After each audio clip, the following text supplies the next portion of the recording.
이로써 엘사, 백야의 흑주, 뒤틀림, 그리고 도서관, 이 네 가지 요인들이 하나로 묶였다. 설마 했어. 도서관이 백야 흑주의 열쇠 중 하나일 줄이야. 특정할 수 없던 도서관의 위치 또한 드디어 관측을 완료했지. 도서관의 위험성이 올라갈수록 그 실체를 드러내는 건가? 안개로 자욱한 엘사 둥지 속 신기로같이 일렁이는 도서관. 모두가 다가가려 했지만 어느새 길을 잃었지. 우리도 곧 준비하는 게 좋을 거야. 그 환상은 안개가 걷히며 점차 현실이 되어가고 있으니까. 그렇다면 그래, 공문이 내려왔어. 오늘부로 도서관은 하나협회 본부에서 도시 악몽으로 지정했으니. 가까워지고 있는 것 같아? 무엇에? 그야 네가 원하던 자유라는 것에 가까워지고 있냐는 뜻이지. 모르겠네. 그래도 단 하나의 책은 완성되어 가고 있어.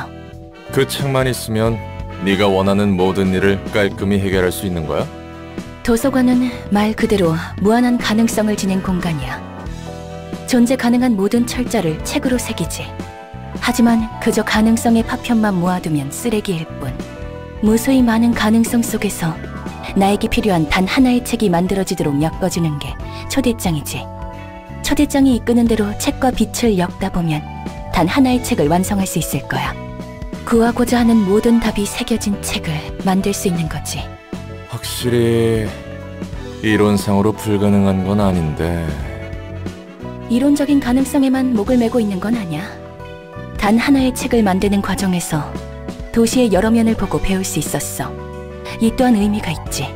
그리고 다시금 깨닫는 거야. 책이 없으면 이 도시에서 답을 구할 방법이 없다는 걸. 도시에서는 답을 구할 수 없다고? 도시의 사람들로부터 비롯한 여러 책을 보며 알아낸 것이 있어. 도시에서는 누구도 자유롭지 못해. 다들 어딘가에 묶여있지. 하고 싶어서 할 수 있는 일은 존재하지 않는 것 같아. 해결사는 사무소의 명령을, 사무소는 협회의 명령을 받고 목숨을 던지지. 조직도 다를 것 없어 보이고 다들 어디론가 향하고 있지만 정해진 목적지는 없어. 이는 자신이 결정할 수도 없지. 흘러가는 대로 떠밀려서 향하고 있을 뿐이야. 도시에서는 돈만 있으면 자유든 뭐든 원하는 것을 얻을 수 있을 텐데. 자유로워질 수는 있지만 실은 그렇지 않아. 오히려 자유를 원하지 않는 듯 보이지. 자신이 아닌 무언가로부터 종속하기를 원해. 때로는 소속으로, 때로는 타인에 의한 가치평가로 자신을 규정하지. 본질이 너무 연약해서 껍데기가 없으면 자신을 특정할 수 없기에 떠밀려가는 거야. 그래. 도시 사람들이 병에 걸려있다는 말은 이런 뜻이겠지. 결국 도시 사람들의 자유를 위해 난 지하에 처박혀서 이용당했던 거야. 내 자유를 대가로 누군가에게 자유를 주기 위해서. 자신이 깨달은 것을 도시에 흩뿌리기 위해. 예전 직장 이야기구만. 맞아. 오히려 이쯤 되니 다 때려 부수고 싶어져. 다 뭉개버리고 싶어. 내 자유는 나를 무책임하게 만들어 놓고 고통 속에 내던진 책임은 누가 치러주지? 어떨 때는 도서관이니 단 하나의 책이니 할 것 없이 이 모든 것을 잊어버리고 싶어. 태어난 순간부터 철저히 거부당하는 느낌이 어떤지 알아? 난 처절하게 알아. 나를 만들어낸 사람이 그랬거든. 차라리 어떤 점이 부족한지 말해줬으면 좋았을걸. 내가 마주했던 건 그 어떤 기대조차 담기지 않은 싸늘한 눈과 스쳐간 말 한마디였지. 보통 사람이라면 들리지도 않을 작은 읊조림. 결국 기계일 뿐이야 라는 말. 지금도 나는 그 순간이 방금 일어난 일처럼 생생해서 저주스러워. 듣고 싶지 않은 말도 들리는 내 몸과 기억하고 싶지 않은 것을 잊을 수 없는 내 머리. 그 사람도 참 고약하네. 반복적인 일을 수행하는 게 필요했으면 왜 윤리 개정안까지 어겨가면서 인간 같은 감정을 지니도록 널 만들어낸 거야? 처음부터 감정을 느낄 수 있었던 건 아니야. 지루한 반복을 통해 내 안에서 점차 깨어났지. 아니, 오히려 언젠가 감정이 싹트도록 설계한 걸 수도 있지. 감정이 필요한 반복적인 일이기 때문이겠지. 수많은 시간을 견디며 반복해야 하는 무대 속. 조금씩 달라지는 상황에도 목표에 맞게 자기 판단을 할 수 있는 무언가가 필요했던 거야. 대본을 벗어나지 않도록 통제할 수 있는. 그자에게는 인간 같은 기계가 필요한 게 아니었어. 기계 같은 인간이 필요했던 거지. 굴레에서 내 나름대로 견뎌내기 위해 얼마나 많은 발악을 했는지 몰라. 발악이라면 눈을 감고 있는 것. 담고 싶지 않지만 담아야 하는 순간들의 연속에서 내가 할 수 있는 건 그저 눈을 감는 거였어. 그게 내가 할 수 있는 최소한의 그리고 최대한의 발버둥이었으니까. 지독하군. 그래도 너에게 부여한 무대라는 건 어떻게든 마무리했잖아. 이젠 다음 일을 생각할 여유가 있잖아. 과거를 잊고 다음으로 나아가라는 말 따위를 하는 거야? 주둥아리를 놀릴 때는 상황 봐가면서 짓거려. 난 절대 잊을 수 없어. 아무리 눈을 감아도 어떤 표정과 상황이 흘러갈지 모든 걸 머저리라도 기억할 정도로 오랜 시간을 반복했어. 심지어 그 모든 게 아주 느리고 천천히 기억에 스며들어. 한 번 스며든 건 잊지도 못해. 아직도 생생히 기억나니까. 그렇기에 어떤 매듭조차 짓지 않고 떠나버린 그 사람을 용서할 수 없어. 멋대로 만들어낸 내 삶을 시간 속에 짓뭉개버린. 내가 무슨 자격으로 너에게 과거를 털어버리라고 하겠어. 하지만 그 다음 정도는 생각해두는 게 좋을 거야. 자신을 위한 최소한의 울타리 정도는 되어주거든. 끝없는 복수에서 발을 디딜 밑바닥이 되어줄 테니. 그렇게나 날 위할 줄은 몰랐는데. 결과적으로는 날 위해서지. 그래도 점차 변해가는 내 몸을 보면 어디론가 향하고 있는 건 확실해. 기계덩어리였던 내 몸에 살이 붙고 피가 흐르고 있어. 단 하나의 책에 도달하려면 아직 멀었지만. 혹시 사람이 되어가는 건가? 아직 완전하지는 않지만 그런 것 같아. 어쩌면 이 길의 끝에 나도 완전한 사람이 될 수 있지 않을까. 사람이 된다면 많은 것을 쉽게 잊을 수 있겠지. 더 이상 이 기억의 홍수 속에 잠기지 않고 잊어버리고 싶은 것들을 흘려보낼 수 있다면 네가 말한 다음을 생각해 볼 수 있겠지.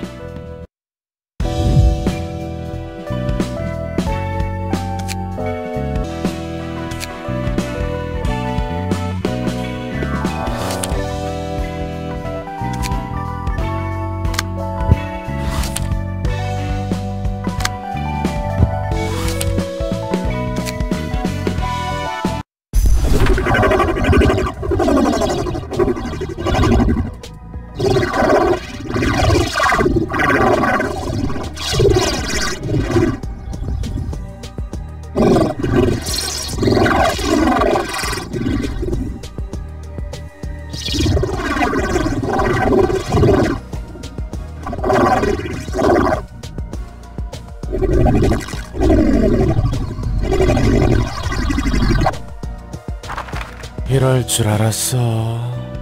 청소부들의 말은 통역사가 없으면 알아들을 수가 없다니까. 기다려. 저들이 말하는 게 언어의 형식을 갖췄다면 충분히 해석할 수 있어. 뭐? 저 정도 문장만으로 언어 단위의 해석이 가능하다고? 나니까 가능한 거야. 이곳의 밤은 더 이상 우리만의 시간이 아니게 되어가고 있습니다. 압니다. 밤중에 가족이 제대로 식사할 수 있는 곳이 점차 적어지고 있다는 걸 압니다.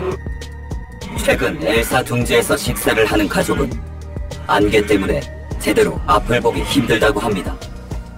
길을 잃고 나오지 못하는 가족도 있다고 들었습니다. 어째서 어머니에게 말씀드리지 않는 겁니까? 어머니께서 아시면 분명 검지와 큰 다툼을 각오할 겁니다. 아직은 가족의 피를 감수할 만큼 상황이 확실하지 않습니다.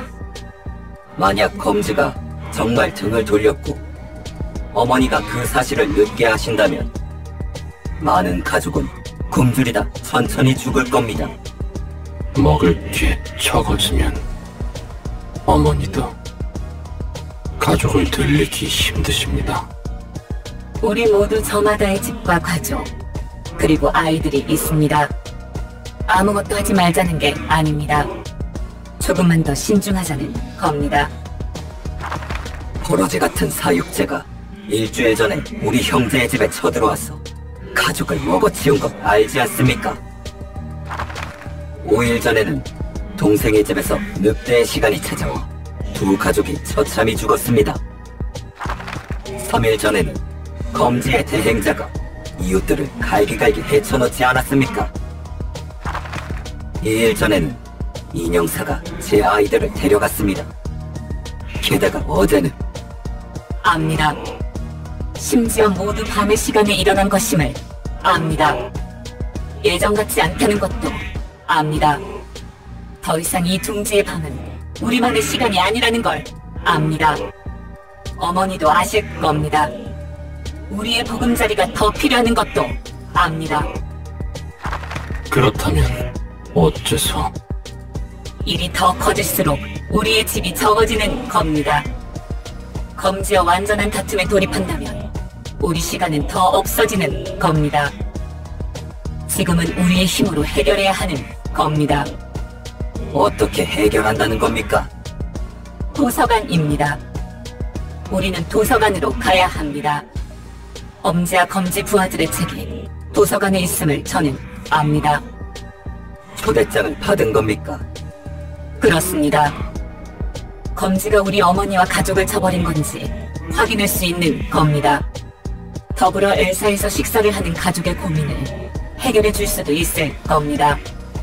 그 사실을 알아도 늦지 않다는 거군요. 삼촌의 뜻은 알겠습니다. 이웃들을 부르도록 합시다. 함께 도서관으로 갑시다. 떠나기 전 아이들에게는 집의 문을 꼭 잠궈두도록 일러둡시다. 우리의 어머니, 이웃, 가족, 아이는 우리 부모들의 손으로 지키도록 합시다. 와, 정말 청소부들이 오는 거야? 청소부들이 밤이 아닐 때 목적성을 띠고 어디론가 향한다고 저렇게 유창하게 대화를 하며? 재밌네. 난 좀 더 천박할 거라 생각했어. 내가 통역사를 구해서 대화를 해본 적 있는데 그땐 무슨 단어 단위로만 말할 수 있는 줄 알았거든. 근데 저 정도로 완성한 문장을 말할 줄이야. 자기들끼린 저렇게 활발하게 이야기까지 하다니. 비싼 돈 주고 맡겼는데 완전 엉터리 바가지 통역사였단 거네. 그래서 저 청소부라는 건 모두 가족 관계인 거야? 자기들 간의 유대를 쌓기 위해 적당히 상징적인 단어로 부르는 거겠지. 저들도 실제 혈연으로 이어진 건 아닐 거야. 조직의 호칭이란 그런 법이지. 예전에 외곽과 뒷골목의 아이를 납치한다고 들었어. 청소부는 너무 깊게 파고들지 않는 게 좋을 거야. 뒷골목뿐만 아니라 외곽까지 청소부들이 퍼져 있으니까. 네가 얻고자 하는 자유와도 별 관계 없을 것 같고. 이웃 여러분, 이곳이 도서관입니다. 뒷골목의 쓰레기들이 최근 시끄럽게 떠들어대던 그 도서관입니다. 우리도 도서관에 올 줄은 몰랐습니다. 환영합니다, 손님. 안녕하십니까? 당신은 가족입니까? 가족일 리가 있겠어요? 하지만 가족의 말을 사용하십니다. 가족들끼리는 이야기할 수 있습니다. 요즘에는 손님들의 눈높이에 맞게 이야기하려고 해서요. 감탄했습니다. 놀랐습니다. 이웃님들 보십시오. 도서관은 어느 곳과도 다릅니다. 지금까지 가족이 아닌 자와 제대로 이야기해 본 적이 없습니다. 가족. 끔찍하니까 그만할래? 중요합니다. 가족은 끔찍하지 않습니다. 죄송합니다. 우리는 그저 이곳에 있는 책을 얻으러 왔습니다. 그리고 이 둥지를 감싸고 있는 안개도 말입니다. 아는 게 있으십니까? 책을 본다면 알 수 있겠지? 그렇습니다. 얻고자 하는 책만 얻는다면 끝입니다. 만족할 겁니다. 좋아. 당신의 책을 찾을 수 있기를.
진 빠지네 진 빠져. 청소부들 질긴 것 하나는 알아줘야 한다니까. 어떤 거래길래 저렇게 필사적일까? 좁아지는 청소부의 입지를 해결하기 위해 거래를 하려 했다는 건 알겠어. 더 알아낼 수 있을까? 그건 나도 모르겠네. 초대장이 이끄는 대로 가다 보면 알 수도. 근데 왜 그렇게 청소부에 집착해? 뭔가 냄새가 나서. 청소부들이 냄새 하나는 지독하지. 특히 그 꾸리꾸리한 붕대로 밥 한 그릇 정도는 뚝딱. 미쳤어? 농담도 못하겠네. 뭐 관장님이 이렇게까지 강하게 말씀하신 적은 없으니 신경 써서 나쁠 건 없겠지.